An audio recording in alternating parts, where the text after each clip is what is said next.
I was just going to quickly show off, have been demoing the AI quite a bit recently. And I just wanted to flag that I really would love more people using this, especially on opportunities. Like anecdotally, I've just kind of shown what our stuff can do now to a few prospects, and they're sort of blown away by it. So quick examples of new stuff that works really well. Show me Diego's pipeline. Um, I mean, what's really nice about this is just that uh, you can really write these queries sort of like you would talk, and you can see that it will actually kind of do what you're expecting here. And we can say, actually, this is all is one and is closed. So it didn't do a very good job here. Let's try to refine it. So I want pipeline not closed business. Um, But I would just appreciate people trying to use this and trying to flag the places that it's missing, because we're trying to figure out really how to tune this stuff and make it so that it works really well. Okay, so now we've got his closed, they got in stage name. I don't know why when you ask twice it works. Um, I was trying to do some of the subtotaling stuff. I'm not quite there yet, but we could say like filter out stage one and add column totals. Um, and this stuff actually works.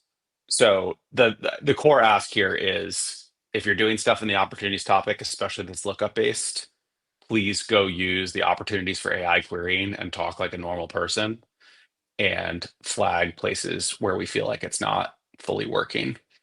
Um, so it filtered out one stage ready, but not one strategy for some reason. Um, so we'll have to go teach it that, but you can see that like it does a pretty incredible job here for having no context. Um, and I will just say that showing this to people externally, even like small pieces of it, um, has has been sort of ridiculously powerful. So the better we can get our use case, I think the better we can sort of show people what they could do. What's the best medium for providing the feedback or the flagging? So just like using the thumbs up in and thumbs down in the chat or I'd probably, I and think for this, like, go use the thumbs up and thumbs down. I think even more valuable would be to go paste it in any of the AI rooms or yes. on the internal analytics and Sure. write a note that's like, hey, I missed this. Um, because it really does require a lot of back and forth.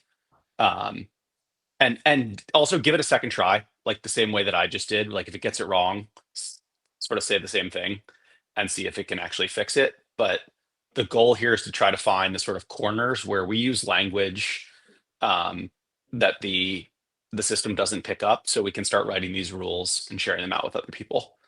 And Um, then maybe the one other thing too I'd say is as you find stuff that's great, it'd be like that it does well. Definitely, please also share that too. I think we want to kind of learn from this. This is a bit of an experimental process, and also think about adding, queries that it particularly nails that are useful queries or generalizable queries. Like the open pipeline is, that's a great question that lots of people might have. Add them as sample queries too to the topic as a mechanism to provide more context to the LLMs. One just like additional passing thought on this. I would love to see modeling techniques in terms of like labels and descriptions and ways of labeling things that tend to yield better results so that we yep. can incorporate that into training. The quickest one, and this is sort of obvious, adding the all fields or sample fields makes an enormous difference. It was not pulling back any reps pipeline correctly until it didn't even work well with sample values, actually. I had to use all values and enumerate the full list because sample values only took the top 10. We only have 20 people that have pipeline. Um, but I think like part of this is sort of trying to figure out how, like, whether or not that is true, and um, kind of where we need to fix things. But like the values matter enormously.